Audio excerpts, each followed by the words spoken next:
यहाँ से स्टार्ट करेंगे। यूपी पीसीएस के यहाँ पर टेस्ट सीरीज है, जो यूपी पीसीएस का प्रीलिम्स का एग्जाम अभी 2026 में जो होगा उसके लेकर यहाँ पर टेस्ट हम लोग यहाँ पर 7 तक देख चुके थे DIS के। ठीक है, टेस्ट नंबर यहाँ पर 8वां देखेंगे, टेस्ट नंबर 8। और यहाँ पे ये रहेगा भारतीय राज्य व्यवस्था, पॉलिटी, इन्वायरमेंट, पर्यावरण।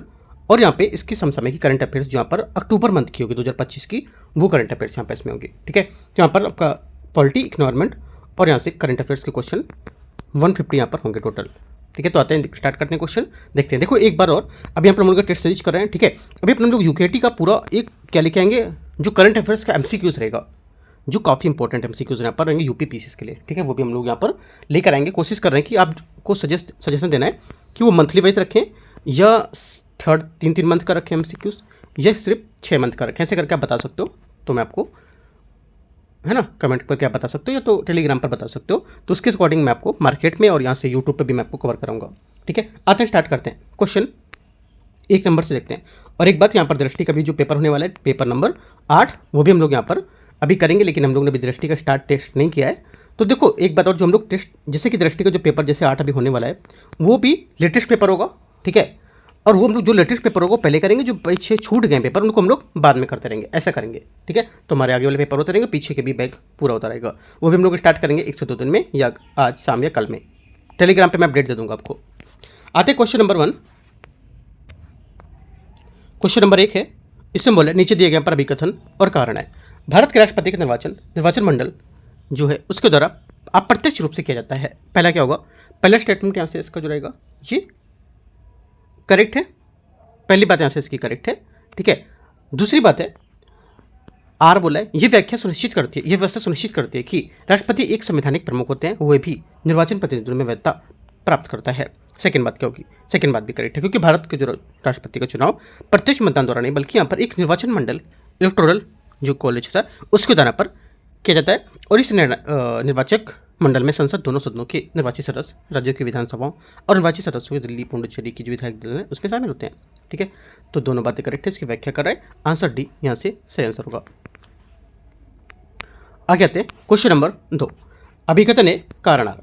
इसमें बोला है कि किसी राज्य की राज्यपाल किसी विधेयक को राष्ट्रपति विचारार्थ सुरक्षित रख सकता है। दूसरे का पहला स्टेटमेंट क्या होगा, देखो जो दूसरे का पहला स्टेटमेंट यहाँ से होगा ये क्या होगा, करेक्ट है। ठीक है, दूसरी बात है, अनुच्छेद 200 के अनुसार राज्यपाल को राज्य विधानमंडल द्वारा पारित विधेयक, प्रत्येक विधेयक को राष्ट्रपति के विचारार्थ सुरक्षित रखना अनिवार्य बनाता है।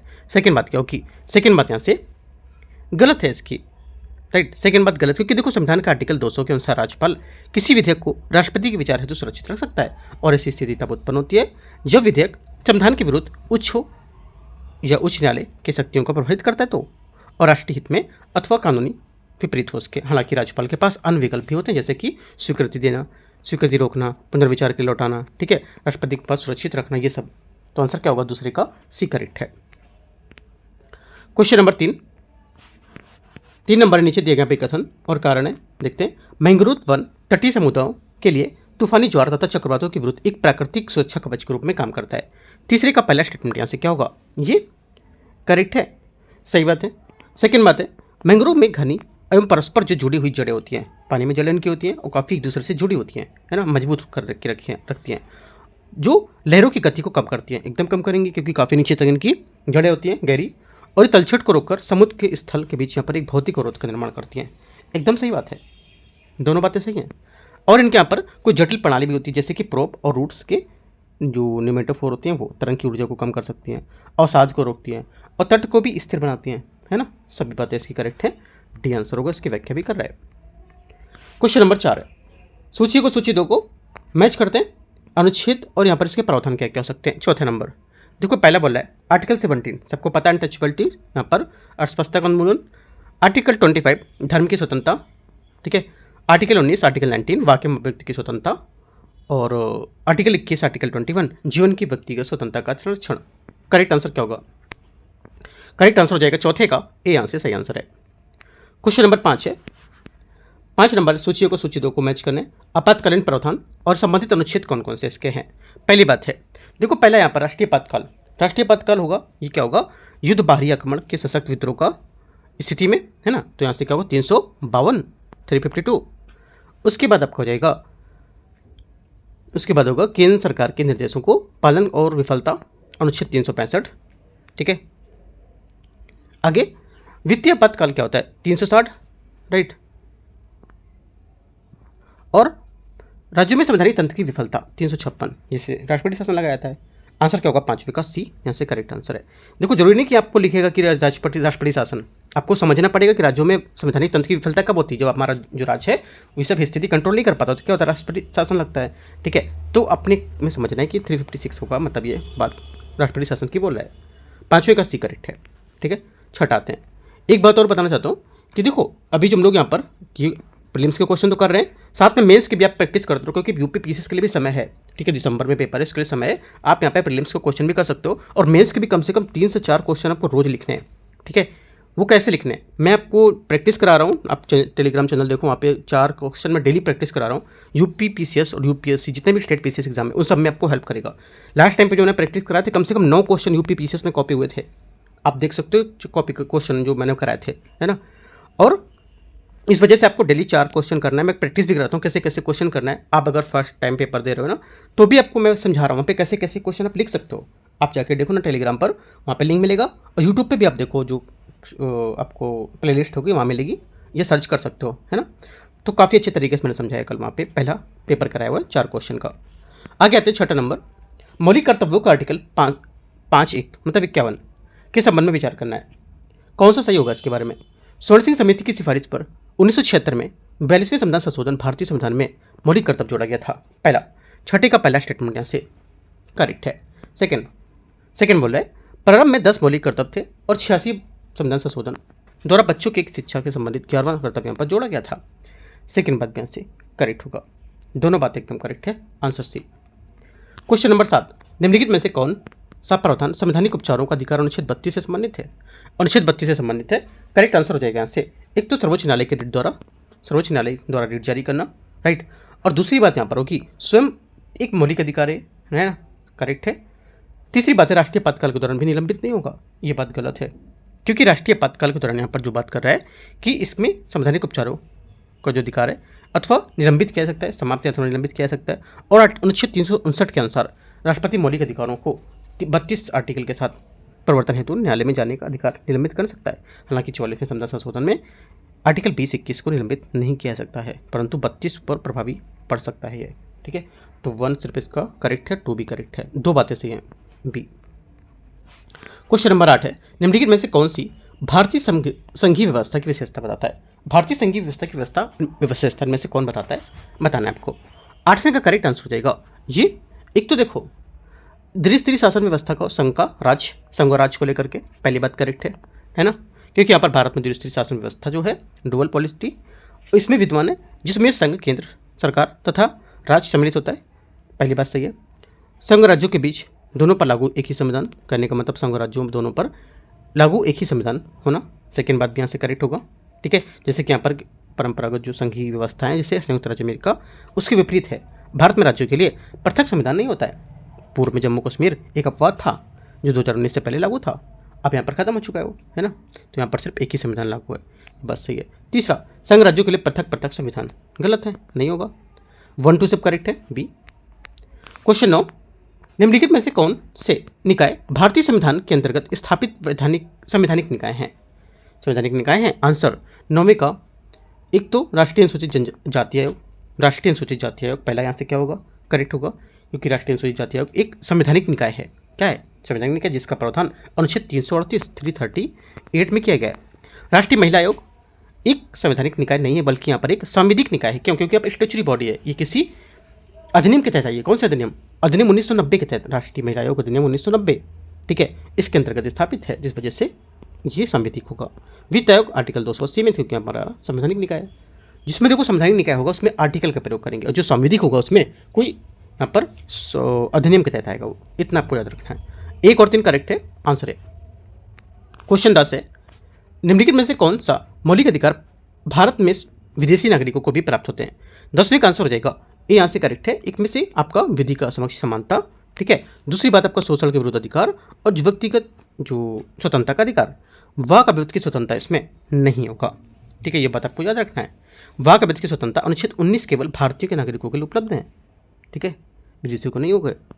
1 2 4 1 to 4 करेक्ट है। क्वेश्चन नंबर 11 है, निम्नलिखित में से डेट और उद्देश्य के बारे में विचार करने कौन सा सम्मिलित नहीं कर रहा है।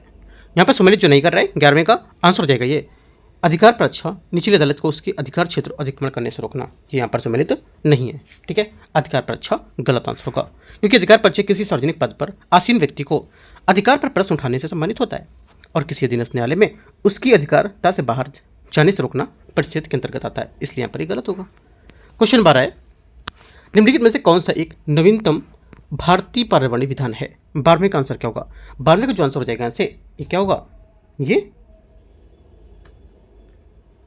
जो 12वें का करेक्ट आंसर हो जाएगा आपका ये डी करेक्ट, जैव विविधता अधिनियम लागू होना।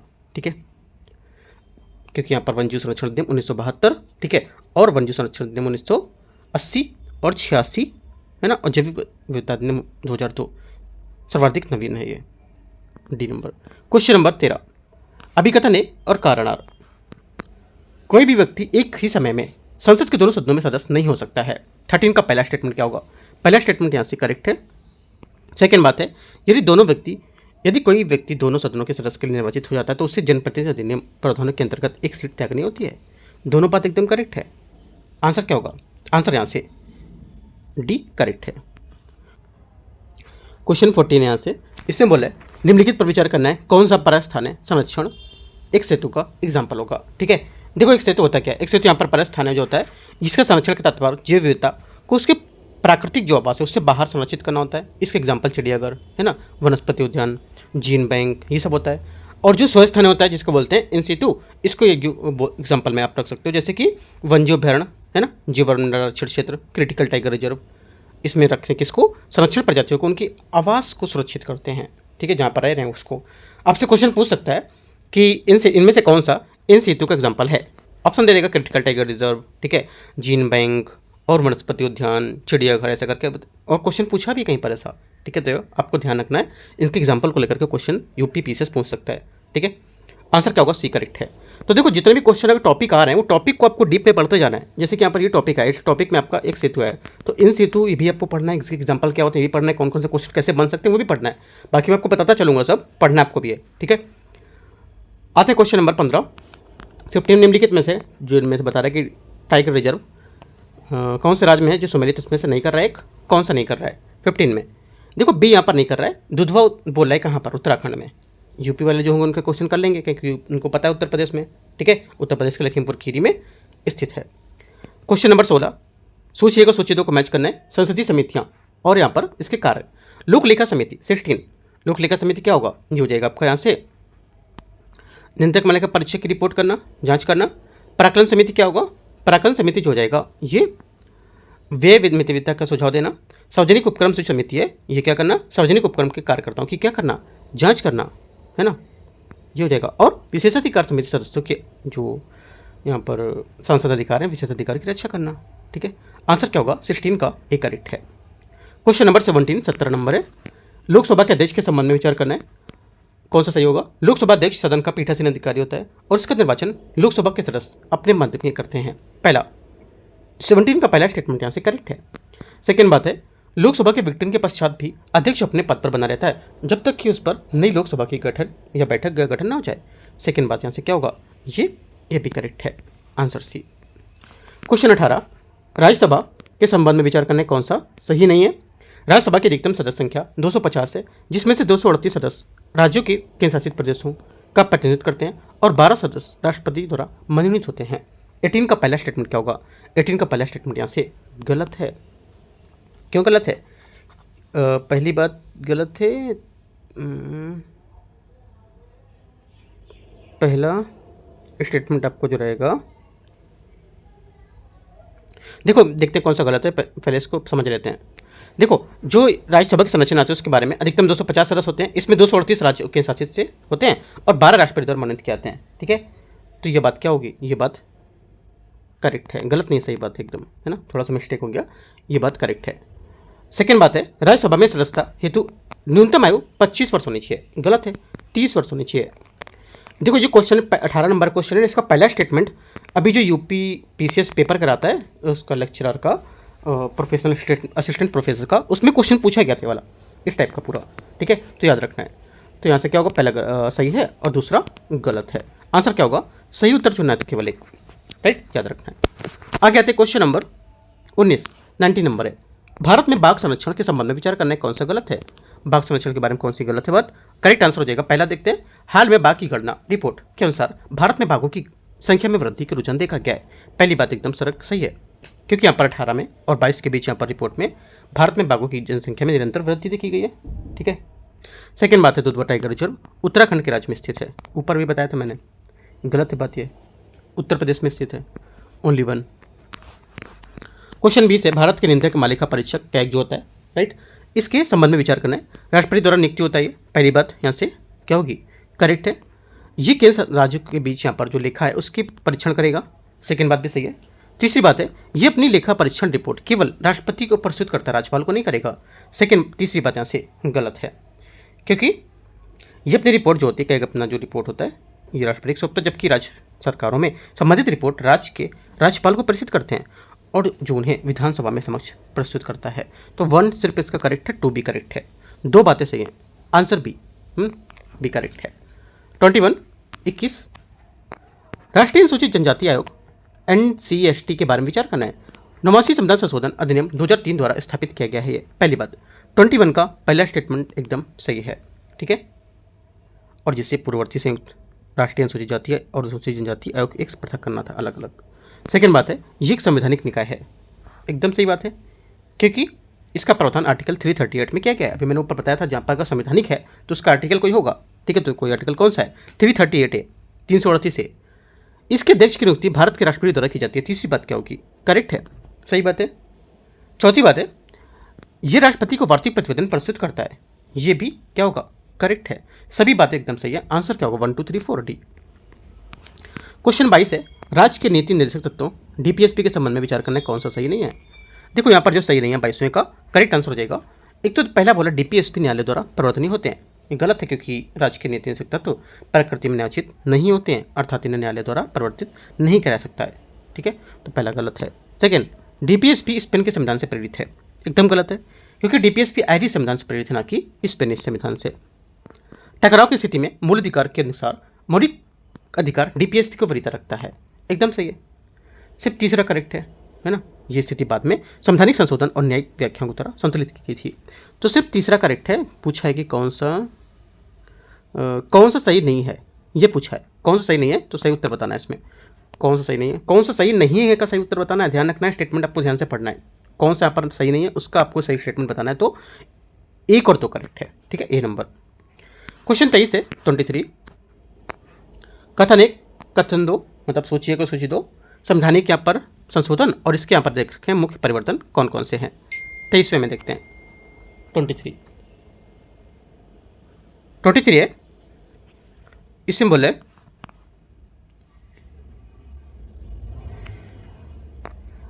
बयालीसवें संविधान संशोधन अधिनियम 1976 प्रस्तावना में समाजवादी पक्ष यहाँ पर जोड़े गए थे, ठीक है। 44वां संविधान संशोधन 1978 संपत्ति के अधिकार को मौलिक अधिकार से हटाया गया था, राइट। 73 संविधान संशोधन पंचायती राज को संवैधानिक दर्जा और 86 संविधान संशोधन शिक्षा का अधिकार। ये आंसर क्या होगा, 6 से 14 साल के जो बच्चे हैं उनको लेकर के मूल अधिकार बन गया था, तो यहाँ पर इसको शिक्षा को लेकर के आ जाएगा। आंसर क्या होगा, 23वें का करेक्ट आंसर यहाँ से हो जाएगा आपका ए नंबर, करेक्ट है, 4 3 2 1 ए नंबर। 24 नंबर है, निम्नलिखित में से अंतर्राष्ट्रीय जलवायु सम्मेलन के जो कार्यक्रम उसके वहाँ पर व्यवस्थित करना है, देखते हैं। पहली बात है, पृथ्वी शिखर सम्मेलन रियो डी जेनेरियो जो हुआ था ये 1992 में, इसने वैश्विक पर्यावरण अभिसमन का ढांचा तैयार किया था, ठीक है। क्योटो प्रोटोकॉल कब, 1997 में पहली अंतर्राष्ट्रीय बाध्यकारी संधि थी। पेरिस समझौता कब, ये 2015 में, इसका लक्ष्य वैश्विक औसत तापमान की वृद्धि को 2 डिग्री सेंटीग्रेड तक सीमित रखना। और COP26 ग्लासगो 2021, इसमें पेरिस समझौते की प्रतिबद्धताओं को क्रियान्वयन पर बल दिया गया था। तो मैंने सबके सन बताया आपको, तो कब है सीरियल आपको लगाना है, 24 का ए करेक्ट है। 25 नंबर है, प्रमुख यहाँ पर न्यायिक निर्णय हैं और इसके स्थापित यहाँ पर वैधानिक सिद्धांत होंगे, संवैधानिक सिद्धांत होंगे, कौन कौन से हैं, सही सम्मिलित कर रहे हैं। 25 नंबर, पहला है केशवानंद भारती 1973 संसद संविधान के मूल ढांचे को नष्ट नहीं कर सकती है। 25वें का पहला स्टेटमेंट एकदम करेक्ट है, ठीक है। सेकेंड बात है, मेनका गांधी 1978 में अनुच्छेद 21 के अंतर्गत जो प्रक्रिया होती है न्याय संगत, निष्पक्ष और उचित होनी चाहिए, सेकेंड बात यहाँ से ये भी करेक्ट है। तीसरा है सर बोम्बई 1994 में राष्ट्रपति शासन लगाने के संबंधी राज्यपाल रिपोर्ट नेक समीक्षा के अधीन होगी। तीसरी बात यहाँ से करेक्ट है। चौथा, विशाखा 1997 कार्यस्थल पर यौन उत्पीड़न के संबंध में दिशा निर्देश निर्धारित करना, यह बात भी करेक्ट है। चारों बातें सही है, आंसर बी करेक्ट होगा। क्वेश्चन नंबर 26 है, पारिस्थितिक पिरामिड का संबंध पर विचार करने कौन सा यहाँ पर गलत है, इसके बारे में कौन सा गलत है 26 में ये बताना है। पहली बात है, सभी परतंत्रों में संख्याओं का पिरामिड सदैव सीधा होता है, एकदम गलत बात है, क्योंकि संख्या का पिरामिड सदैव उल्टा होता है, सदैव उल्टा नहीं होता है, बल्कि एक परतंत्र में ही एक वृक्ष अनेक शाकाहारी और परजीवियों का आश्रय हो सकता है, ये बात गलत होगी। सेकेंड बात है, ऊर्जा का पिरामिड सदैव सीधा होता है, ये बात करेक्ट है, क्योंकि ऊर्जा का पिरामिड सदैव सीधा होता है और ये ऊष्मागतिकी के द्वितीय नियम सेकेंड यहाँ पर जो लॉ होता है इसका उसके कारण होता है, जिसके अनुसार प्रत्येक पोषण स्तर ऊर्जा का ह्रास करते हैं। सही बात है, जलीय परतंत्र में बायोमास का पिरामिड सदैव उल्टा होता है। तीसरी बात गलत, क्योंकि यहाँ पर जलीय परतंत्र जो भार का पिरामिड सदैव उल्टा नहीं होता है, यद्यपि ये उल्टा देखा जाता है फाइटोप्लैंक्टन के तीव्र आवर्तन के कारण। आंसर क्या होगा, तीसरा गलत है, पहला गलत है, बी बात गलत ही पूछा था। गलत में कौन सा सही है ये पूछा था। 27 है, इनमें से कौन सा यहाँ पर बोला कि किन ग्रीन हाउस गैसों में वैश्विक तापमान क्षमता, ठीक है, CO2 से अधिक है, बताना है 27 में। 27 का जो आंसर हो जाएगा, एक तो हो जाएगा आपका मीथेन CH4 का वैश्विक तापमान जो होता है CO2 की तुलना में काफ़ी अधिक है और 100 वर्षों की समयावधि में मीथेन कार्बन डाइऑक्साइड से लगभग 25 से 28 गुना अधिक प्रभावशाली है, ठीक है। और नाइट्रस ऑक्साइड जो है ये भी यहाँ पर इससे अधिक होगा। दोनों बातें सही है। सल्फर डाइऑक्साइड बोला है, ये यहाँ से sulphur dioxide green house gas नहीं मानाता है, क्योंकि ये वातावरण में एरोसोल बनाता है जो सौर विकिरण को परावर्तित करके शीतलन प्रभाव उत्पन्न करता है। 1 2 सिर्फ करेक्ट है। क्वेश्चन नंबर 28 ओजोन परत के संबंध में विचार करना है, कौन सा सही होगा। ओजोन परत मुख्यतः पृथ्वी की सतह से 15 से 35 किलोमीटर ऊपर समताप मंडल में स्थित है। 28 पहला स्टेटमेंट सही है। क्लोरोफ्लोरोकार्बन CFC ओजोन परत के क्षरण का प्रमुख कारण है तथा इसे मॉन्ट्रियल प्रोटोकॉल के अंतर्गत नियंत्रित किया जाता है। सेकेंड भी सही है, क्योंकि क्लोरोफ्लोरोकार्बन ओजोन क्षरण के मुख्य कारक हैं और ये रसायन समताप मंडल में क्लोरीन परमाणु मुक्त करते हैं जो ओजोन अणुओं को विखंडित कर देता है। दोनों बातें सही है। 28 का आंसर सी। 29 नंबर है, अभिकथन के कारण भारत को विश्व के 17 मेगा विविधता वाले देशों में के रूप में वर्गीकृत किया गया है। 29 का पहला स्टेटमेंट यहाँ से करेक्ट है। सेकेंड, मेगा विविधता वाले देशों में वे होते हैं जो सामूहिक रूप से विश्व की 70% से अधिक स्थलीय शेरों की तथा पौधों की प्रजातियों का बड़ा भाग अपने भीतर समाहित करता है। एकदम बात सही है, दोनों बात सही है। 29 का आंसर क्या होगा, डी यहाँ से करेक्ट आंसर है। क्वेश्चन नंबर 30 भारतीय संविधान की किस अनुसूची के दल बदल के आधार पर सदस्य जो संसद के हैं उसमें अयोग्यता से संबंधित प्रावधान किए गए हैं, बताना है। आंसर क्या होगा, 30 का करेक्ट आंसर हो जाएगा 30वें का सी, 10वीं अनुसूची इसका सही आंसर होगा। ओके, क्वेश्चन 31 है, निम्नलिखित में से कौन सा युग्म यहाँ पर सही सुमेलित नहीं है। सही सुमेलित यहाँ पर कौन सा नहीं कर रहे हैं, करेक्ट आंसर हो जाएगा 31 का अनुच्छेद 48 राष्ट्रीय महत्व के स्मारकों का संरक्षण करना, ये यहाँ पर सम्मिलित नहीं कर रहा है, ठीक है, सी स्टेटमेंट, क्योंकि अनुच्छेद 48 वास्तव में पर्यावरण संरक्षण के संवर्धन तथा वनों के वन्यजीव सुरक्षा तथा संबंधित स्मारकों से नहीं होगा, बल्कि राष्ट्रीय महत्व के स्मारकों की सुरक्षा आर्टिकल 49 के प्रदत्त में होगा, ये बात गलत है। 32 भारतीय संविधान की प्रस्तावना के संबंध में कौन सा कथन सही है। समाजवादी, धर्मनिरपेक्ष और अखंडता शब्द 44वें संविधान संशोधन से जोड़े गए थे। पहला क्या होगा, पहली बात गलत है, क्योंकि यहाँ पर ये जोड़े गए थे 42वें संविधान संशोधन 1976 से। ये संविधान का अभिन्न भाग है तथा इसमें संशोधन किया जा सकता है, सेकेंड बात करेक्ट है। तीसरी बात, प्रस्तावना विधायिका की शक्तियों का स्रोत है तथा इन पर प्रतिबंध का आधार भी होता है, गलत है, क्योंकि प्रस्तावना तो शक्ति का स्रोत है और ना ही निषेध का, और ये संविधान की व्याख्या का मार्गदर्शक सिद्धांत होता है। तो जो पूछा था यहाँ पर कि कौन सा इसका स्टेटमेंट सही होगा, तो दूसरा स्टेटमेंट इसका करेक्ट है, बी नंबर, ठीक है। क्वेश्चन नंबर 33 लोकसभा उपाध्यक्ष के संबंध में विचार करना है। लोकसभा उपाध्यक्ष का निर्वाचन उसके सदस्यों से किया जाता है। 33 का पहला स्टेटमेंट करेक्ट है, क्योंकि लोकसभा के उपाध्यक्ष का निर्वाचन लोकसभा सदस्य अपने ही मध्य करते हैं और ठीक अध्यक्ष की भांति। सेकेंड बात है, उपाध्यक्ष को पद अपने पद से राष्ट्रपति की इच्छा तक बना रहता है, सेकेंड बात गलत है, क्योंकि उपाध्यक्ष राष्ट्रपति के प्रसाद पर्यंत पद धारण नहीं करता है। उपाध्यक्ष तब तक पद पर बना रहता है जब तक वह लोकसभा का सदस्य रहे या त्यागपत्र न दे दे, ये लोकसभा के पद से हटाया ना जाए तब तक। तो सिर्फ पहली बात करेक्ट है इसकी, आंसर है। 34 नंबर 34, प्रदूषण के प्रकार और यहाँ पर प्राथमिक प्रदूषक के निम्नलिखित में से कौन सा सम्मिलित नहीं कर रहा है। देखते हैं 34 में। पहली बात यहाँ से इसमें बोला है फोटोकेमिकल स्मोक। फोटोकेमिकल स्मोक क्या हो जाएगा, नाइट्रोजन ऑक्साइड एवं हाइड्रोजन, करेक्ट है। सेकेंड, अम्ल वर्षा सल्फर डाइऑक्साइड, ये भी बात करेक्ट है। यूट्रोफिकेशन फास्फेट और नाइट्रेट, ये बात भी करेक्ट है क्योंकि यहाँ पर फास्फेट और नाइट्रेट जैसे पोषक तत्वों को उच्च स्तर के कारण यहाँ पर होता है। चौथी बात है ओजोन क्षरण कार्बन डाइऑक्साइड, ये गलत है क्योंकि CO2 ओजोन क्षरण का कारण नहीं है, ये CFC और अनहैलोजनीकरण यौगिकों से होता है, तो गलत हो जाएगा। आंसर पूछे सम्मिलित नहीं तो केवल 4 ए। क्वेश्चन 35 अंतर्राष्ट्रीय सम्मेलन और इसकी विषय वस्तु कौन कौन सी है, देखते हैं। रामसर कन्वेंशन है ना, रामसर कन्वेंशन जो हो जाएगा क्या होगा, रामसर कन्वेंशन जो आपका होगा ये हो जाएगा आर्द्र भूमियों का संरक्षण था, साइट्स या सिटीज़ जो बोलते हैं इसको, है ना, सिटीज़ 1973। ये संकटग्रस्त जंतुओं को पादप अंतर्राष्ट्रीय व्यापार को नियंत्रित करना अब इस समय, तो ये क्या होगा, ये हो जाएगा आपका तीसरा। जैव विविधता सम्मेलन CBD, जैव विविधता सम्मेलन CBD क्या होगा, ये आपका जैव विविधता संरक्षण को देखरेख करना, क्योटो प्रोटोकॉल आपके विकसित देशों के लिए विविध रूप से बाध्यकारी उत्सर्जन, क्या होगा आंसर A4B3C2D1, करेक्ट आंसर यहाँ से ए। क्वेश्चन नंबर 36 है लोटिक पारितंत्र का सही विशेषताओं की पहचान कौन सी करता है। लोटिक यहाँ पर पारितंत्र का सही विशेषताओं का पहचान करना है, ठीक है। पहचान करेंगे तो आंसर क्या हो जाएगा 36 का, करेक्ट आंसर जो होगा, एक तो यहाँ से इनमें से जल का प्रवाह निरंतर होता रहता है, सही बात है ना। और सेकेंड बात है इनमें घुलित ऑक्सीजन की मात्रा समान लोटिक जो पारितंत्र उसकी तुलना में काफ़ी अधिक होती है, सही बात है।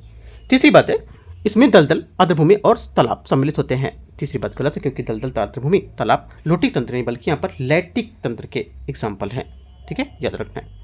और चौथी बात है जल का प्रवाह एक प्रमुख नियंत्रण का कारक होता है, ये बात करेक्ट है क्योंकि लोटिक में जल तंत्र प्रवाह एक आवश्यक परिस्थिति तत्व होता है।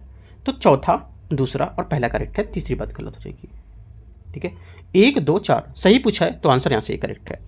क्वेश्चन 37 है नीचे दिए गए विकथन और कारण। धन विधेयक के संबंध में राज्यसभा के पास लोकसभा के समान शक्तियां होती हैं। 37 का पहला स्टेटमेंट यहाँ से गलत है क्योंकि धन विधेयक के मामले में राज्यसभा के पास लोकसभा के समान अधिकार नहीं होते हैं और धन विधेयक केवल लोकसभा में ही प्रस्तुत किया जा सकते हैं। राज्यसभा के पास इस विधेयक पर केवल अनुशंसा देने का अधिकार होता है और इसके लिए उसे अधिकतम 14 दिन का समय प्राप्त होता है, पहला गलत है। सेकेंड है संविधान के अनुसार धन विधेयक केवल लोकसभा में ही प्रस्तुत किया जा सकते हैं, करेक्ट है क्योंकि संविधान में अनुच्छेद 109 एवं अनुच्छेद 110 के अनुसार धन विधेयक केवल लोकसभा में ही प्रस्तुत किया जा सकता है। आंसर केवल आर करेक्ट है, डी। 38 नंबर है निम्नलिखित में से कौन सा अनुच्छेद कौन सा आर्टिकल अंतर्राज्य परिषद से संबंधित है। अंतर्राज्य परिषद से संबंधित है आर्टिकल, करेक्ट आंसर हो जाएगा यहाँ से अनुच्छेद 263 263 अनुच्छेद इसका सही आंसर होगा, ठीक है। ये राज्यों के पारस्परिक जो हित है उसके विषय की जांच करना, नीतिगत कार्य को समन्वय को प्रोत्साहन करना और अंतर्राज्यीय विवादों के समाधान करना, है ना। आंसर क्या होगा, बी करेक्ट है। 39 नंबर है सरकारी आयोग निम्नलिखित में से किसे संबंधित था। 39 का आंसर हो जाएगा सी केंद्र राज्य संबंध, इसका सही आंसर होगा। सरकारी आयोग की स्थापना भारत सरकार अधिनियम 1983 के भारतीय संघीय संरचना केंद्र राज्य संबंध की जांच की समीक्षा के लिए की गई थी। इसके मुख्य अनुशंसाएं थी जैसे कि केंद्र राज्य संबंध की मध्य शक्ति का वितरण और अनुच्छेद 356 का उपयोग और राज्यपाल की स्थिति, सही आंसर होगा। 40 नंबर है निम्नलिखित में से कथनों पर विचार करना है। भारत में अवशिष्ट शक्तियां संघीय संसद के पास निहित हैं। 40 का पहला स्टेटमेंट क्या होगा, करेक्ट है क्योंकि भारत में संघीय संसद अनुच्छेद 248 248 के तहत और संघ सूची की प्रविष्टि 97 में माध्यम से अपशिष्ट शक्तियां प्रदत्त की गई थी। सेकेंड बात है संयुक्त राज्य अमेरिका में अपशिष्ट शक्तियां राज्य विधानसभाओं के पास निहित होती हैं। सेकेंड बात क्या है, करेक्ट है भी, दोनों बातें सही हैं। आंसर 40 का सी। 41 नंबर क्वेश्चन है क्षेत्रीय परिषदों के जो जोनल काउंसिल है उसके बारे में। ये अनुच्छेद 263 के अंतर्गत स्थापित संवैधानिक संस्थाएं होती हैं। 41 का पहला गलत है क्योंकि क्षेत्रीय परिषदें जो जोनल काउंसिल होती हैं संवैधानिक संस्थाएं नहीं होती हैं। इनका गठन आर्टिकल 263 के तहत नहीं बल्कि यहाँ पर राज्य पुनर्गठन अधिनियम 1956 के तहत स्थापित सामाजिक संस्थाएं होंगी। सेकेंड बात है केंद्रीय गृह मंत्री सभी क्षेत्रीय परिषदों का अध्यक्ष होता है, एकदम करेक्ट है, ओनली 2। क्वेश्चन 42 निम्नलिखित में से कौन सा समवर्ती सूची के अंतर्गत आता है। कौन सा विषय समवर्ती सूची के अंतर्गत आएगा, आंसर हो जाएगा कौन सा, एक तो आपका आपराधिक विधि और विवाह तलाक, अंतर्राज्यीय व्यापार और वाणिज्य इसमें नहीं आता है। ठीक है, ध्यान रखना है। अंतर्राज्यीय व्यापार और वाणिज्य संघ सूची में रखा जाता है, समवर्ती में नहीं। 1 2 करेक्ट है। 43 नंबर है, नीचे दिए गए भी कथन और कारण है। संसद राज सूची के विषय पर कानून बना सकती है यदि राज्यसभा उपस्थित और मतदान करने वाले सदस्यों को 2/3 बहुमत से इस पर से प्रस्ताव पारित करते हैं। 43 का पहला स्टेटमेंट यहाँ से क्या होगा, ये करेक्ट है। सेकेंड बात है, यह प्रावधान केवल आपातकाल की स्थिति में ही लागू होता है। गलत है, क्योंकि यह किसी भी आपातकालीन स्थिति के लिए उत्पन्न नहीं है। इसका उपयोग विशेष रूप से तब किया जाता है जब आपातकाल की अनुपस्थिति में भी राष्ट्रीय हित में कानून बनाना आवश्यक हो। ओनली 1 करेक्ट है, आंसर सी। क्वेश्चन नंबर 44 73वें संविधान संशोधन के बारे में विचार करने कौन सा इसमें जो प्रावधान है अनिवार्य है। पहली बात है, इसमें बोला है कि प्रत्येक ग्राम सभा की स्थापना, ठीक है, प्रत्येक ग्राम में ग्राम सभा की स्थापना सही है, क्योंकि 73वां संविधान संशोधन अधिनियम 1992 में प्रत्येक ग्राम में एक ग्राम सभा गठित करने का आदेश देता है, जो ग्रामीण सुशासन की आधारशिला है। सेकेंड बात है, पंचायतों के सभी पदों के लिए प्रत्यक्ष चुनाव कराना, ये भी करेक्ट है ना। कौन कौन सा, ग्राम, मध्यवर्ती और जिला, तीनों पद। तीसरी बात है, पंचायतों की महिलाओं के लिए कम से कम 1/3 सीटों का आरक्षण करना, ये भी बात करेक्ट है। तीनों बातें सही है। 44 का आंसर डी। 45 नंबर है, 74वें संविधान संशोधन अधिनियम के बारे में विचार करना है कि इसमें से कौन शहरी निकाय हैं। कौन से शहरी निकाय हैं, आंसर हो जाएगा एक तो नगर निगम और एक नगर पंचायत, यहाँ पर शहरी निकाय होगा। ठीक है, लेकिन जो नगर क्षेत्र समितियाँ होती हैं, नगर क्षेत्र समितियाँ जो संवैधानिक निकाय नहीं होती हैं। ठीक है, आंसर क्या होगा, 1 2 सिर्फ करेक्ट है, ये आंसर होगा। क्वेश्चन नंबर 46 है, 46 number question. Green house gas यहाँ पर दे रखा है, ठीक है, और यहाँ पर दे रखा है कि मैं इसके प्रमुख स्रोत कौन कौन से होंगे 46 में। पहली बात है, इसमें बोला है कार्बन डाइऑक्साइड। कार्बन डाइऑक्साइड क्या होगा, कार्बन डाइऑक्साइड हो जाएगा आपका जीवाश्म ईंधनों का दहन। मीथेन क्या होगा, मीथेन आपका हो जाएगा CH4, धान के खेतों का पशुधन। ठीक है, नाइट्रस ऑक्साइड क्या होगा, नाइट्रस ऑक्साइड आपका कृषि मृदा में उर्वरक। और O3 ओजोन वाहनों के धुआं का औद्योगिक प्रक्रिया है। करेक्ट आंसर 46 का एक करेक्ट है। 47 नंबर है, नीचे दिए गए यहाँ पर अभिकथन और कारण है। ठीक है, देखते हैं इसको। बोला इसमें अभिकथन में कि संविधान की प्रस्तावना में अनुच्छेद 368 के अंतर्गत संशोधन किया जा सकता है। पहली बात 47 का क्या होगा, ये करेक्ट एकदम सही है। ठीक है, सेकेंड बात है, केशवानंद भारतीवाद में सर्वोच्च न्यायालय ने माना था कि प्रस्तावना संविधान का अभिन्न अंग है और तथा मूल संरचना सिद्धांत के अधीन इसमें संशोधन संभव होगा। एकदम सही बात है, अभी दोनों बातें करेक्ट है। 47 का आंसर क्या होगा, डी यहाँ से करेक्ट आंसर है, इसकी व्याख्या भी करता है। 48 नंबर है, भारतीय संविधान में राज्य के नीति निर्देशक तत्व मुख्यतः किस देश के संविधान से प्रेरित हैं। करेक्ट आंसर क्या होगा, 48 का यहाँ पे सही आंसर हो जाएगा, जो ये सी आयरलैंड इसका करेक्ट आंसर है। भारतीय संविधान के राज्य के नीति निर्देशक तत्व मुख्यतः आयरलैंड के संविधान से प्रेरित हैं और इन सिद्धांतों का उद्देश्य सामाजिक और आर्थिक न्याय के संबंधित नीतियां निर्माण और सरकार के मार्गदर्शन पर कल्याणकारी राज्य की स्थापना करना होगा। सी करेक्ट आंसर है। 49 संविधान के किस अनुच्छेद के अंतर्गत ग्राम सभा को पंचायती राज व्यवस्था की आधारशिला माना गया है। 49 का सही आंसर हो जाएगा आर्टिकल 243 का ए सही आंसर है। 243 का ए क्या होगा, 49 का करेक्ट आंसर होगा। ठीक है, 49 का 50 नंबर क्वेश्चन है, कौन सी संस्था स्टेट ऑफ फॉरेस्ट रिपोर्ट प्रकाशित करती है जो भारत में वन एवं वृक्ष आच्छादन की स्थिति का आकलन करता है। करेक्ट आंसर 50 का हो जाएगा भारतीय वन सर्वेक्षण, सी यहाँ से इसका सही आंसर होगा। राज्य वन रिपोर्ट प्रकाशन भारतीय वन सर्वेक्षण द्वारा किया जाता है जो पर्यावरण और वन जलवायु परिवर्तन मंत्रालय के अधीन काम करता है। ठीक है, वन आच्छादन, वन वृक्षाच्छादन और कार्बन स्टॉक का लेकर के, सी 50 का सही आंसर। 51 पारिस्थितिक पदचिन्ह जो है उससे क्या अभिप्राय होता है, इकोलॉजिकल फुटप्रिंट से क्या अभिप्राय होगा, होता क्या है। देखो, पारिस्थितिक जो पदचिन्ह है मतलब इकोलॉजिकल जो फुटप्रिंट होते हैं, इसकी अवधारणा उस कुल जैविक के रूप में उत्पादन जो भूमि होती है उसमें जल क्षेत्र को दर्शाती है जो मानव द्वारा उपयोग किए जाने वाले संसाधन जो होते हैं उसकी आपूर्ति और उसकी अपशिष्ट विशेषता कार्बन डाइऑक्साइड उत्सर्जन के अवशोषण के लिए आवश्यक होती है। इसे वैश्विक हेक्टेयर में मापा जाता है और जिसे ज्ञात होता है कि मानव में संसाधन में कितना उपयोग यहाँ पर धारणी अथवा पृथ्वी को वहन करने की क्षमता अधिक होती है। तो आंसर 51 का बी करेक्ट होगा। क्वेश्चन नंबर 52 52 नंबर है, निम्नलिखित में से कौन सा विकल्प जल निकायों के सुपोषण का सही व्याख्या करता है। सुपोषण के लेकर यूपी पीसीएस पहले क्वेश्चन पूछ चुका है ना, यूट्रोफिकेशन है ना।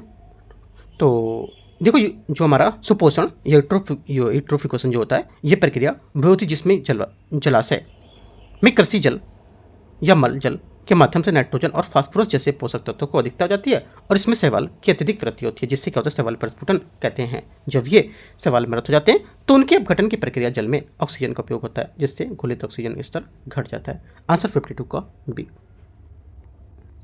53 नंबर है 53 नंबर क्वेश्चन। IUCN द्वारा प्रकाशित रेड डाटा बुक निम्नलिखित में से किसके मत संबंध जारी प्रदान करती है। मतलब कहने का कि यहाँ पर IUCN द्वारा प्रकाशित रेड डाटा बुक जो होती है इनमें से किसके संबंध जानकारी प्रदान करती है।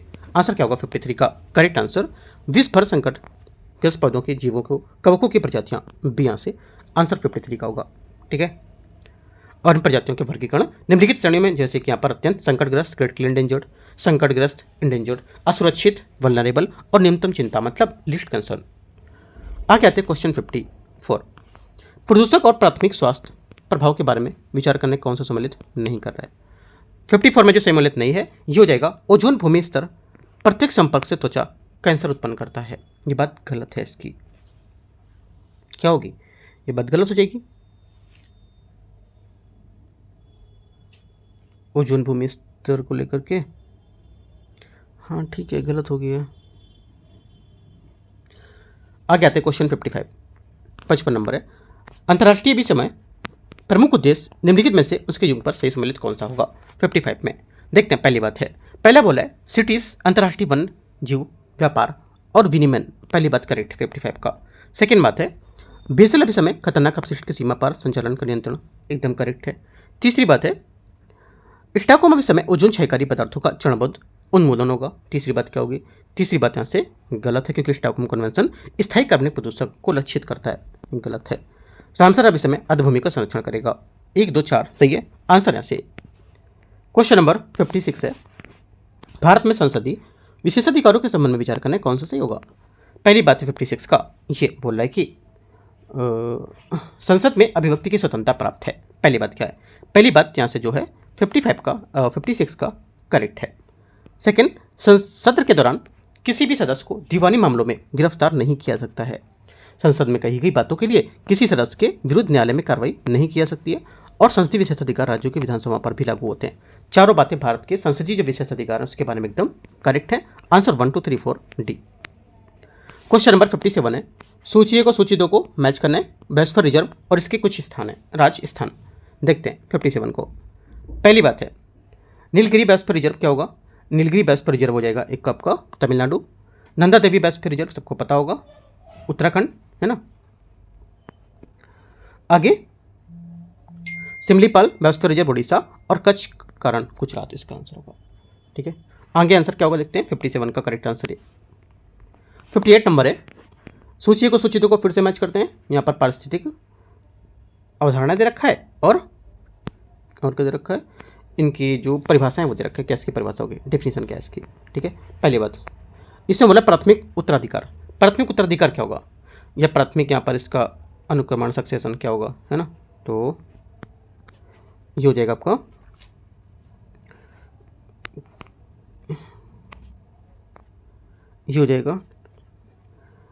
निर्जन व अविकसित क्षेत्र का उत्तराधिकार। ठीक है, सुपोषण क्या होगा, सुपोषण जो आपका होगा ये हो जाएगा यहाँ से जल निकाय में अत्यधिक पोषक तत्वों की वृद्धि।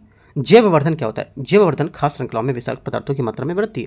और कीटोन प्रजाति क्या होती है कि जो पर्यटन पर अधिक प्रभाव डालने वाली प्रजातियां। ये यहाँ से करेक्ट आंसर हो जाएगा इसका। क्वेश्चन नंबर 59 पर्यावरण प्रभाव आकलन EIA। ठीक है, इन्वायरमेंट यहाँ पर जो इम्पैक्ट असेसमेंट होता है उसके बारे में कौन सा करेक्ट होगा। भारत में पर्यावरण संरक्षण अधिनियम 1986 के अंतर्गत EIA अधिसूचना विशेष श्रेणी के परियोजनाओं के लिए पूर्व पर्यावरणीय स्वीकृति को अनिवार्य बनाती है। 59 का पहला स्टेटमेंट करेक्ट है। सेकंड, EIA प्रक्रिया के कुछ परियोजनाओं के लिए जन सुनवाई एक अनिवार्य चरण है। सेकंड बात भी करेक्ट है, दोनों बातें एकदम सही है। क्वेश्चन 60 वायु गुणवत्ता सूचकांक AQI एयर क्वालिटी इंडेक्स के संबंध में विचार करना कौन सा गलत है। भारत में AQI की गणना PM2.5 PM10 SO2 NOx CO और ओजोन सहित यहाँ पर प्रमुख प्रदूषकों पर आधार पर की जाती है। 60 का पहला स्टेटमेंट यहाँ से करेक्ट है। सेकंड बात है भारत में AQI पैमाने 0 से 50 के बीच के मान को खतरनाक श्रेणी में रखा जाता है। सेकंड बात यहाँ से गलत है क्योंकि 0 से 50 AQI के मान को अच्छा माना जाता है, खतरनाक श्रेणी में नहीं रखा जाता है। गंभीर श्रेणी ये होती है अत्यधिक उच्च AQI मान, जैसे कि 400 से ऊपर को लेकर, जैसे कि दिल्ली में कंटिन्यू यहाँ पर बनी रहती है ना वो। तो आंसर क्या होगा? ओनली वन करेक्ट है। 61 नंबर है, अभिकथन है और कारणार्थ। समताप मंडल में स्थित ओजोन परत पृथ्वी को हानिकारक पराबैंगनी UV किरणों से बचाती है। पहला क्या होगा? 61 का पहला स्टेटमेंट यहाँ से करेक्ट है। सेकेंड, क्षोभ मंडल में उपस्थित ओजोन अणु पृथ्वी की सतह से पहुंचने वाले UVB विकिरण के अवशोषक होते हैं। सेकेंड बात गलत है, क्योंकि क्षोभ मंडल जो होते हैं इसमें ओजोन में UVB विकिरण का प्रमुख अवशोषक नहीं होता है। ये मुख्य अवशोषण समताप मंडलीय ओजोन परत में होता है, जबकि क्षोभ मंडल में ओजोन एक प्रमुख और प्रदूषक के रूप में काम करती है और धुंध निर्माण में योगदान देती है। ठीक है, याद रखना है। तो पहला यहाँ से करेक्ट था, दूसरा यहाँ से इसका क्या होगा? गलत हो जाएगा। आंसर क्या होगा? आंसर हो जाएगा आपका सिर्फ ए करेक्ट है और आर गलत है। तो सही आंसर क्या होगा? ए सही है, आर गलत है, तो सी आंसर करेक्ट होगा ना। सी आंसर करेक्ट है 61 का। 62 आते हैं, 62 नंबर क्वेश्चन।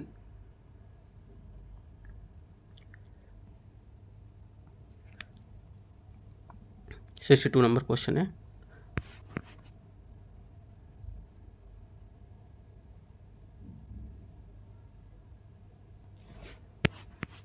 सोचिए को सूची 2 को मैच करना है। फिर से देखते हैं इसमें बोला है 62 उत्तर प्रदेश की यहाँ पर घटनाएं, स्थान और संबंधित इसके महत्व तथ्य क्या क्या होंगे वो देखते हैं। पहली बात है अभिधम दिवस 2025 है ना, अभिधम दिवस 2025। तो क्या होगा इसका बताओ? इसका हो जाएगा, देखो इसका हो जाएगा गौतम बुद्ध विश्वविद्यालय ग्रेटर नोएडा में स्थापित किया गया था। गढ़मुक्तेश्वर मेला, गढ़मुक्तेश्वर में जो मेला था ये कहाँ पर? ये वर्ष 2025 में मिनी कुंभ के रूप में आयोजित हुआ था। ठीक है, इसका 4 हो गया और इसका 3 हो गया। मैलानी ननपारा रेल मार्ग ये हो जाएगा आपका दुधवा उद्यान से होकर गुजरने वाले 171 किलोमीटर गेज रेल लाइन और चंबल अभ्यारण्य जंगल में चिड़ियाघर को लेकर के। करेक्ट आंसर है, करेक्ट है। 63 है इंस्पायर अवार्ड मानक योजना के बारे में विचार करने कौन सा सही होगा? इसे विज्ञान और प्रौद्योगिकी विभाग जो है उसके और राष्ट्रीय नवाचार फाउंडेशन द्वारा संयुक्त रूप से कार्यान्वित किया गया था। 63 का पहला करेक्ट है। सेकंड, वर्ष 2025 में उत्तर प्रदेश में 2.8 लाख नामांकन प्राप्त हुए थे, जो इस योजना के प्रारंभ में अब तक सर्वाधिक हैं, और इसके पश्चात राजस्थान में 1.41 लाख नामांकन हुए हैं। सेकेंड बात क्या होगी? सेकेंड बात यहाँ से ये भी करेक्ट है, दोनों बातें सही है। 63 का आंसर सी। क्वेश्चन नंबर 64 है, वर्ष 2025 की जो मतदाता है सोचिए उसमें गहन परीक्षण SIR में कौन सा यहाँ पर कथन सही नहीं है इसके बारे में। ठीक है, देखते हैं 64 के बारे में। पहले से बोला है कि अनुच्छेद 324 निर्वाचन आयोग को मतदाता सूची के निर्माण और पर्यवेक्षण की शक्ति प्रदान करेगा। 64 का पहला क्या होगा? पहली बात यहाँ से करेक्ट है। सेकेंड बात है स्थानीय निकाय चुनाव के संबंध में सर्वोच्च न्यायालय के निर्देशानुसार महाराष्ट्र को SIR 2.0 से बाहर रखा गया है, या 2.0 से बाहर रखा गया है। सेकेंड बात गलत है, क्योंकि महाराष्ट्र को मतदाता सूची से यहाँ पर बाहर करने के लिए सर्वोच्च न्यायालय ने यहाँ पर ऐसा कोई नियम नहीं बताया था आधार में। गलत होगा। SIR की गणना प्रक्रिया के दौरान आधार के पते के प्रमाण के रूप में उपयोग किया सकता है। तीसरी बात यहाँ से करेक्ट है। आंसर 1 और 3 सही है। सही पूछा है तो कौन सा गलत पूछा था ना, ऊपर देखो कौन सा गलत लिखा है, कौन सा गलत है यहाँ पर। सिर्फ इसको मत पढ़ लेना कौन सा सही है, ऊपर पढ़ो क्या बोला कौन सा गलत है। तो गलत यहाँ पर दूसरा केवल है ये, राइट। आगे क्वेश्चन आते हैं 65 अभिकथन है कारणार्थ। राष्ट्रीय एकता दिवस प्रतिवर्ष 31 अक्टूबर को मनाया जाता है। पहली बात क्या होगी? 65 का पहला स्टेटमेंट यहाँ से करेक्ट है, सही है। सेकेंड बात है 31 अक्टूबर सरदार वल्लभ भाई पटेल की जयंती होती है। सेकेंड बात क्या होगी? सेकेंड बात भी एकदम करेक्ट है, दोनों बातें सही है, इसकी व्याख्या भी कर रहा है। 66 नंबर आते हैं क्वेश्चन 66। सूची 1 और सूची 2 को मैच करते हैं, देखते हैं। पहला सूचकांक रिपोर्ट और यहाँ पर इसका शीर्ष प्रदर्शन करता कौन कौन है। पहली बात है ग्लोबल हंगर इंडेक्स क्या होगा? ग्लोबल हंगर इंडेक्स जो है 2025 ये बेलारूस, ठीक है। WJP rule of 2025 law index जो होगा ये क्या होगा? ये हो जाएगा आपका ये होगा डेनमार्क। ऊर्जा संक्रमण सूचकांक जो होगा 2025 ये क्या होगा? ये हो जाएगा स्वीडन। और IMD विश्वविद्यालय प्रतिस्पर्धात्मक जो रिपोर्ट थी ये स्विट्जरलैंड, इसमें शीर्ष प्रदर्शन करता है सब। तो लिख लो, काफ़ी इंपॉर्टेंट क्वेश्चन है। UPPCS क्वेश्चन घुमा के पूछ सकता है। ग्लोबल में कौन सा रैंक है, टॉप पे है, चारों अलग अलग करके टॉप रैंक यहाँ पर लिख सकते हो आप। एक करेक्ट आंसर है। क्वेश्चन नंबर 67 है भारतीय वायुसेना IAF इंडियन एयरफोर्स दिवस 2025 के संबंध में विचार करना है। सही कौन सा होगा? भारतीय वायुसेना दिवस प्रतिवर्ष 8 अक्टूबर को मनाता है। पहली बात, 67 का पहला स्टेटमेंट यहाँ से क्या होगा? करेक्ट है। सेकेंड, तेजस M के फर्स्ट है तथा प्रचंड स्वदेशी रक्षा उत्पादन के प्रतीक के रूप में प्रदर्शित करता है। दोनों बातें सही हैं। Answer C. आते 68 नंबर 68, एशियन शिखर सम्मेलन 2025 के संबंध में विचार करना। सही कौन सा है? चर्चा का मुख्य विषय पूर्वी तिमोर को 11वें एशियान सदस्य के रूप में औपचारिक रूप से शामिल करना था। 68 का पहला स्टेटमेंट करेक्ट है। सेकंड, दक्षिण चीन सागर के लिए आचार संहिता कोड ऑफ कंडक्ट एजेंडा भी सम्मिलित थी। ये भी बात सही है। दोनों बात एकदम सही है। सी आंसर यहाँ से इसका भी करेक्ट होगा। ठीक है। क्वेश्चन नंबर 69 69 नंबर है। निम्नलिखित पर विचार करना है। सूचकांक और यहाँ पर इसका भारत की रैंक क्या दे रखा है देखना है। देखो, सूचकांक भारत की रैंक में ग्लोबल हंगर इंडेक्स में 102 एकदम सही बात है। सेकेंड बात है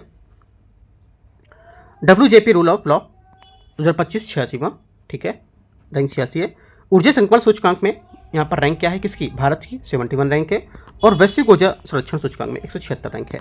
तो ऐसे करके क्वेश्चन आमने सामने बना के ऐसे लिख लो। 4 आपके क्वेश्चन यहाँ से बन सकते हैं, 4 क्वेश्चन ऊपर से हो सकते हैं। इन 8 क्वेश्चन में से कोई एक क्वेश्चन यूपी PCS बना सकता है घुमा के।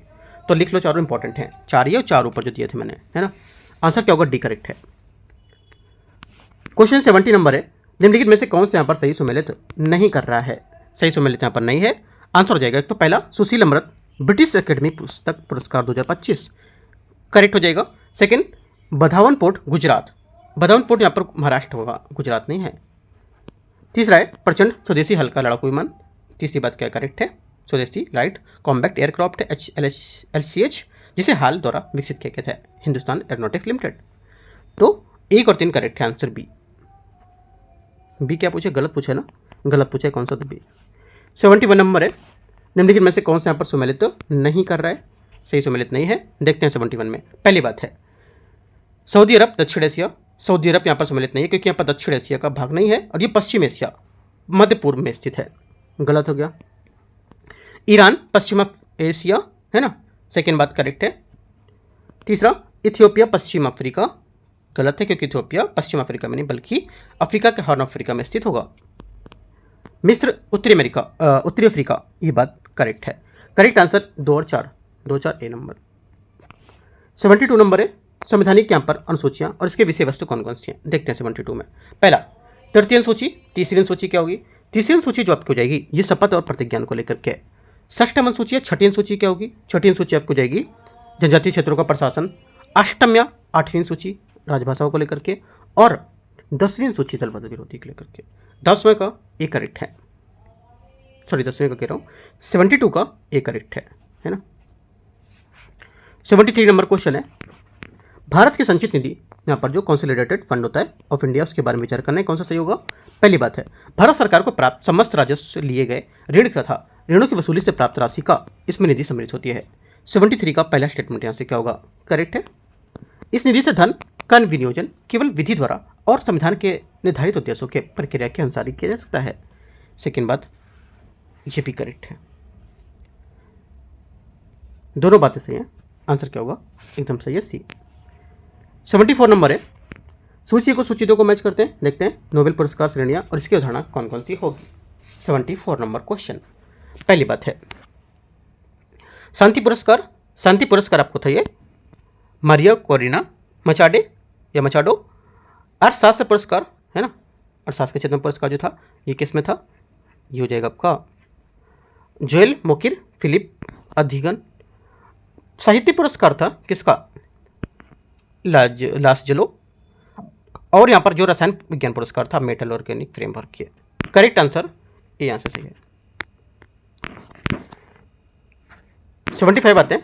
हेनली पासपोर्ट सूचकांक यहाँ पर किस देश ने शीर्ष स्थान प्राप्त किया है बताना है। हेनली पासपोर्ट को लेकर के आंसर हो जाएगा 75 का करेक्ट आंसर हो जाएगा सी, सिंगापुर इसका करेक्ट आंसर होगा। हेनली पासपोर्ट सूचकांक 2025 में सिंगापुर प्रथम स्थान पर आए और इसके नागरिकों को सर्वाधिक वीजा मुक्त और आवागमन पर वीजा वाले देशों को काफ़ी पहुंच प्रदान की जाएगी। और सिंगापुर के पश्चात जापान, दक्षिण कोरिया स्थान ले रहा है और वो भारत और वे प्रथम स्थान प्राप्त नहीं कर सके हैं। ठीक है, सी यहाँ से क्या होगा? इसका आंसर होगा। अगला, जैव विविधता अधिनियम 2002 के अंतर्गत राष्ट्रीय जैव संसाधन तक पहुंच को विनियमित करने के लिए यहाँ पर कौन सी संस्था गठित की गई थी? स्थापित की गई थी? आंसर 76 का क्या हो जाएगा? बी करेक्ट यहाँ से राष्ट्रीय जैव विविधता प्राधिकरण इसका आंसर होगा। बी नंबर 76 का सही आंसर है। ठीक है, और इसके यहाँ पर कुछ जो NBA मतलब यहाँ पर इसके कुछ जो थे जैविक विविधता नियम है ना, इसके कुछ स्थापित किए गए, इसके कुछ यहाँ पर उदाहरण थे, जैसे कि जैविक संसाधन पहुँच को विनियमित करना, उनके उपयोग को प्राप्त लाभों को लेकर न्यायसंगत बंटवारा सुनिश्चित करना और जैव विविधता संरक्षण को सरकार को परामर्श देना। ठीक है, तो इस टाइप से 76 क्वेश्चन ही हम लोग आज करेंगे, राइट। 77 क्वेश्चन से करेंगे और 150 क्वेश्चन तक हम लोग पार्ट 2 में कल कवर कर लेंगे, राइट। देखो एक बात याद रखना है, क्वेश्चन कवर करते करते आप ये सोच रहे कि पूरे टेस्ट पेपर हम कम से कम 50 पेपर लगा लें तो हमारा सिलेक्शन हो जाएगा। इम्पॉसिबल है। क्यों? क्योंकि अगर आप टॉपिक अगर नहीं पढ़ोगे सब टॉपिकों को, तो हेनली पासपोर्ट इंडेक्स यहाँ पे पढ़ लिया, आपने सोचा कि मेरा हो गया क्वेश्चन, नहीं। हेनली पासपोर्ट इंडेक्स क्या है, एक एक बारे में जाके पूरा डीप में पढ़ो, क्या है, कौन जारी करता है, कौन टॉप पे रहा था, और इसमें क्या क्या है, भारत क्या है इसमें, या इसकी रैंक क्या है। तो एक एक बार जब तक डीप में आप नहीं पढ़ोगे, ये टेस्ट जैसे कि 40, 45, 48 मिनट, 50 मिनट जो भी है यहाँ पर टेस्ट का टाइम इतना होता है, कम से कम इसमें आप 1 से 1.5 घंटे और 2 टेस्ट में, तब तो आपको लगेगा कि यहाँ पर चीज़ों को करा है आपने। और एक बात, जितने भी टॉपिक हैं उस टॉपिक को लिस्ट बना के रख लो, है ना, लिस्ट बना के रख लो तो और अच्छा आपका होगा। ये हर टॉपिक की लिस्ट बनाओ, और जब रिवीजन करोगे इनको तो आपको लिस्ट वाइज जब रिवीजन करोगे तो आपको सब टॉपिक अच्छे से कवर हो जाएंगे। ठीक है, ऐसे करके करो, ज़्यादा अच्छा रहेगा। बाकी कुछ पूछना है टेलीग्राम में जुड़ के पूछ सकते हो, Telegram channel UPSC knowledge track, वहाँ से पूछ सकते हो। ठीक है, और आंसर राइटिंग आपको जरूर करना है, कम से कम 4 आंसर आप रोज लिखो। मैं प्रैक्टिस करा रहा हूँ, उसके हिसाब से प्रैक्टिस आपको करना है। ठीक है, all the best, thank you.